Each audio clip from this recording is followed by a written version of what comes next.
আজকে আলোচনার কেন্দ্রবিন্দু হলো বীরভূম। বীরভূম মানেই অনুব্রত মণ্ডল, বীরভূম মানেই টিএমসির গড়। বিজেপি কি পারবে এই বীরভূমের 11টি সিটের মধ্যে কিছু সিট ছিনিয়ে নিতে?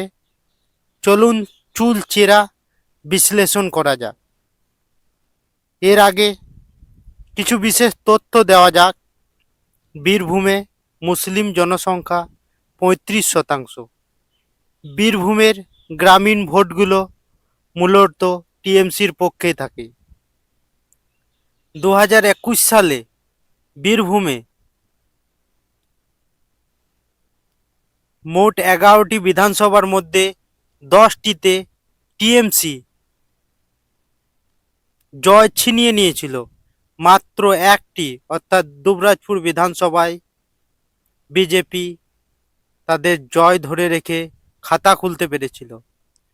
কিন্তু এইবারে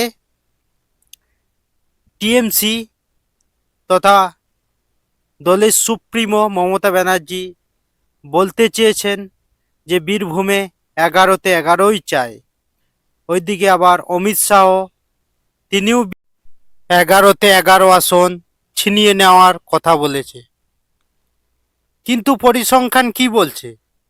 পরিসংখ্যান বলছে বীরভূমে মোট 11টি সিটের টিএমসি 9টি থেকে 11টি সিট দখলে নিতে পারে।